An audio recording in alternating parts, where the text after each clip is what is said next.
So guys, we're here with the baby rams. They're at their 2-week mark. If you've made it to this far and you still got 50, 75 to fry, you're doing great.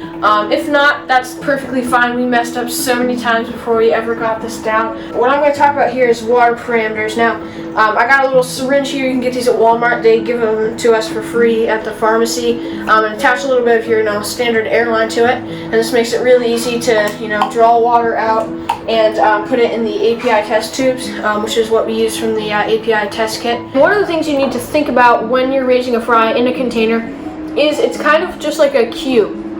Like in nature, you have kind of like a swamp and there's all these plants and stuff, and it's well cycled, well established biologically. But in a little box here, there's no there's nothing like that. And so there's no filtration at all. If you look at here, you can see the pH all the way down to like 6.6, 6.7, which is really, really low. The ammonia, you might be like, holy cow, that's really bad. And it is, but I'll get back to it. It's about 2 parts per million, which is horrible, but I'll get back to it. You can see the nitrite, completely good. The nitrate is completely good, 0 parts per million for both of those. And what this is just telling you, when you see a bright green ammonia and then like a light blue and light yellow, that means that there is no biological filtration. As soon as the fish poop, it just sits there as ammonia, and it does not. There's no no bacteria to convert it to nitrite and then to nitrate. However, this is not as harmful as it looks, and that is because the pH is below 7. Once the pH comes below 7. Ammonia is no longer in the water. It actually transitions to ammonium, which is still toxic to fish, but nowhere near the amount ammonia is. So this is really not that much to worry about, even though it is really bad. But one of the ways to solve that is to actually put a mini corner sponge filter in there, which is what you're going to do right now. We're going to just pop one that's already been cycling in a tank for like a few months now, and just to provide some biological filtration to get through these.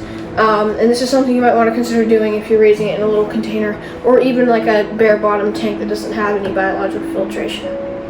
So what I'm going to do here is, we already have one of these installed in the main aquarium here, and it's already cycled, which you need an already cycled one. So I'm going to basically put this one, basically just switch them and put this one in here instead of the bubbler in there. So let's do it.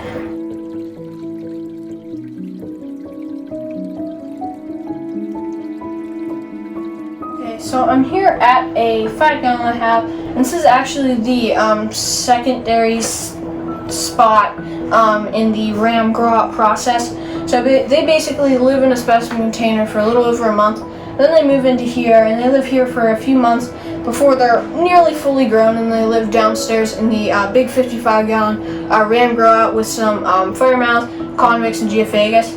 But I'm here at this tank. You'll notice it's super covered in algae, and that's actually really good, because the rams, right now these guys are a little bit older and it's not quite as beneficial, but when they are first moved in here, it's really helpful to have some algae, some bio that they can munch on as they're growing out here. So what I'm actually here at this tank for is to grab just a little bit of this Christmas moss, and it has a little bit of algae on it, which is what I want, and we're going to add it over to the specimen container to just provide some bio and infusoria for the smaller babies to munch on. So it's good.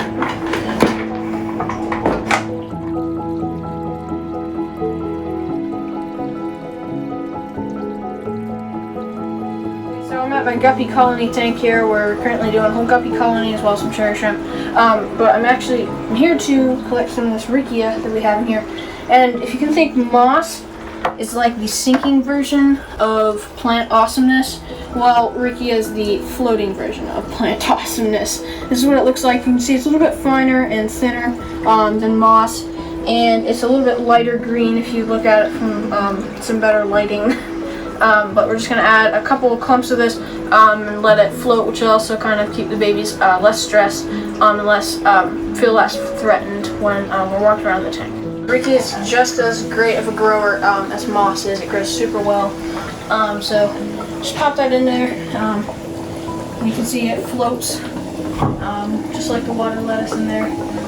So if you can probably see in the background, we still have bottles floating, and this is because we still do the water changes twice every day, and even with that ammonia being that high, 2 water changes and it still gets really high, and that's just because there's no biological filtration in a cube.